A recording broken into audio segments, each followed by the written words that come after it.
What's going on, guys? Well, Chelsea back again with another video for you guys. I hope you're all having a lovely day / evening. This is your match preview, Crystal Palace against Chelsea, which takes place Tuesday 6 PM UK time.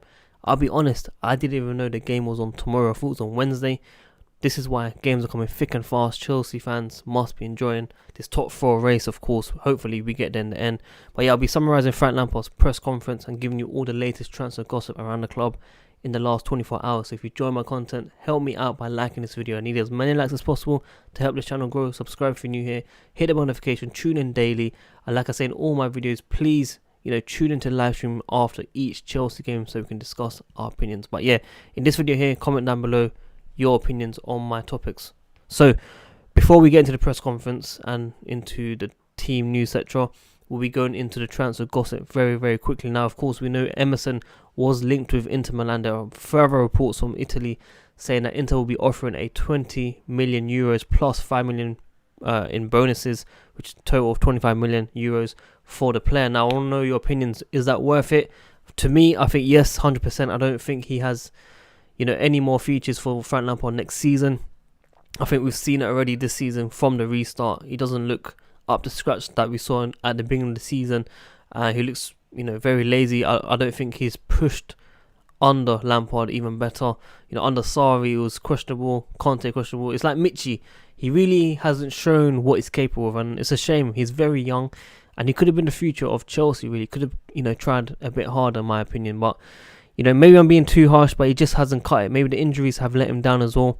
There might be a lot more to it, but right now it looks like Marcos Alonso will be staying. He'll be signing a new left back, whether it's Ben Chilwell, Alex Telles, Tagliafico. We're being linked with a number of left backs, but I definitely think Marcos Alonso, who has been playing since the restart, will be staying, of course. So Emerson, most likely around 20-25 million euros to Inter Milan, should happen very soon. Probably after the Premier League is finished. But I just don't see those two guys staying together next season, so one has to leave. Let me know if you think Emerson should leave or Marcos Alonso should leave. But it looks like Marcos Alonso, I think part of a plan B where he can play in a 3-5-2, or maybe 4-3-3, 4-2-3-1. It looks like Marcos Alonso suits Frank Lampard a lot more. So let me know your thoughts on that. And also further reports from GDS via Sport Witness. They have said Chelsea had initiated contacts with Savic from Lazio's agents, who has been helped by Makelele working as an advisor at Stamford Bridge. Now, the keyword is had. Is that before Kai Havertz news? Most likely. I think, yeah, we've been linked to this player. I don't think there's been serious interest in terms of bids being made, but I think Chelsea have been looking at this player for quite a while now. I think even under Sarri, this rumour had been coming up often as well. So maybe, yeah, Chelsea were looking into this player, but I just don't think a bid's going to happen. I think Kai Havertz is most likely the one that we'll be looking at 100%. So, yeah, this player is a top player, don't get me wrong. He is a star at Lazio. He should be playing for a bigger club.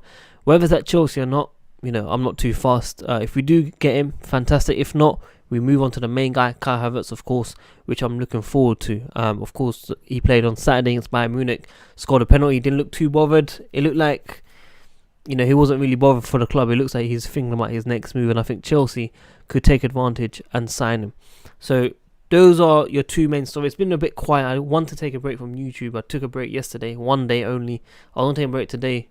I thought the preview will be coming out tomorrow because the game's on Wednesday, but I was wrong. It's going to be tomorrow for the game and then today preview. So here we are. Kante and Kovacic are injured.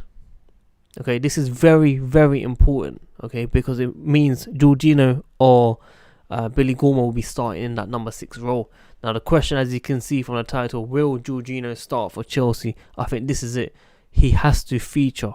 Whether he starts, he has to start instead of Billy Gilmour, in my opinion, for experience, that vice-captain leadership. I want to see him play. And then I might think, you know what, he might stay at Chelsea. But right now, it looks like he's going. And yeah, Lampard has spoken on this topic of Jorginho. If I just pull out very quickly, he has been very professional about it. Lack of playing time. He wants to play like everyone does. He has handled it well. We'll see my selection tomorrow. They are just my choices. So, bit of a 50-50, bit of a cliffhanger, really. We don't know what's going to happen. I hope he plays tomorrow just for the future of Chelsea. If we're not going to be selling him, then I want to make sure that he's up to scratch. I want to make sure he was one of our good players before the restart as well. So I don't know why why this treatment has come out of nowhere, basically. You know how Giroud wasn't playing? It was like that with Jorginho. So maybe behind the scenes, with the agent coming out talking a lot, maybe that's why he hasn't been playing. But hopefully he plays. The question, the competition between Pulisic and Hazard when he was here. And a key word that Frank Lampard spoke about was direct. Pulisic is more direct. And this is what I wanted to speak about mainly because I saw that City goal, that he scored, and I said to you guys, he was so direct that he went past his player. I just think Eden Hazard wouldn't have done that. And I said I know he'd done it against Arsenal. I know, he's shown glimpses of West Ham and stuff, but against Man City, I just don't think he had that killer instinct all the time. And I think Pulisic has to insert that in his game all the time. Hazard said he doesn't care about these goals and assists and awards and stuff. He knows it's good, but he should be looking at becoming one of the best because he could have been the best in my eyes. Maybe not at Chelsea or at Madrid. Unfortunately, with injuries has let him down. But other than that, at Chelsea, I feel like he should have shot a lot more. He should have taken on these. He took on so many players, but he didn't really shoot in my eyes. And I think Pulisic for me has to show that killer instinct, which is what Frank Lampard wants to see, and that is key for me in the difference between the two players.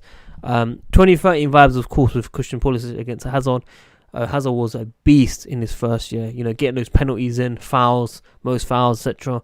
Pulisic is getting that as well right now. So that's what's being said. And on hudson-odoi, Lampard has spoken about he needs to match the form of Willian and Pulisic. Now, of course, that is 100% true. Willian might not be playing the perfect game, but he's scoring goals. I think he's got about 6 in the last 7 games, 2 assists, even if it's penalties or not. He's still performing at that top level. People remember goals. They don't remember performances unless you're like me that analyzes each player, through live streams and reviews, etc. So, Willian for me hasn't been the best player, but I think out of his Chelsea career, this is his best season. We do need to be realistic with the comparisons because he had Eden Hazard for 7 years. Maybe Eden Hazard put that level too high for Chelsea fans to understand. Willian, it was fantastic work rate defensively, etc., but just didn't score enough goals in my eyes. And that was the problem with Willian at Chelsea. But we shall see what happens on there. And he spoke about Loftus-Cheek, saying that he's not played for too long. We can't expect too much from him. Next season is where you should be judging him, where you'll see, the best of the player. And he is very, very excited about, Loftus-Cheek playing at his best next season. He also spoke about pressure. United behind the biggest threats, he has said United are for the top 4 race. Personally, I think United and Chelsea will make top 4, and I think Leicester will go down because I just feel like Leicester haven't performed at that level that they were showing at the beginning of the season, where many teams were worried about whether they can come second or third, in fact. So right now they're dropping off a lot of points. City lost as well. They could be coming back into this race last day. You never know. It doesn't look like Pep looks bothered with this team. Personally, I think he's gone, especially with the Champions League issue. I think 13th of July, we find out whether the 5th place team in the Premier League will take their spot in the Champions League, according to reports. So many things could be changing in our way. I just want to remind you, my birthday is on July 26th as well, which is the final day of the season. We play Wolves and United play Leicester, which is massive. That could be deciding the top 3, top 3 and 4, sorry.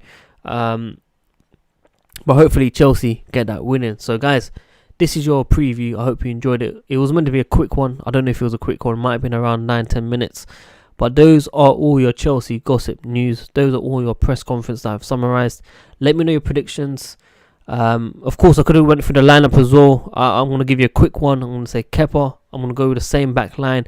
Reece James, Aspi, Zuma, and AC. In the middle, I'm going for Jorginho, and then I'm going for Mount and Barkley. And on the left, I'm going for Pulisic. On the right, I'm going Willian. And surprisingly, I might go for Tammy Abraham to start up top because I really want him to come back stronger and show us what he's capable. I want to see that beginning form where he got a lot of goals at the start. And we need him to get that going for his confidence boost. We cannot rely on Giroud all the time. But maybe Giroud will probably start. But I'm hoping to see Tammy Abraham come into this game. So let me know if you agree with my starting predicted lineup. That's my lineup. I don't think Lampard will play it personally, but I think that is the best lineup that Chelsea should be taking on board. And I just want to big up everyone that's been, supporting this channel.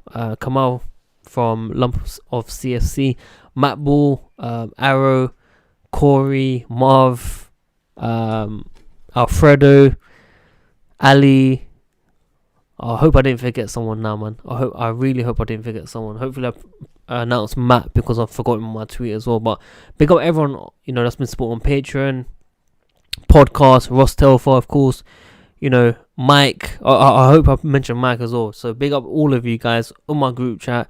Podcast will be coming back very soon as well. But yeah, that's all I want to say, guys. Well, watch us, guys. I'm out. Peace. Live stream tomorrow straight after the game.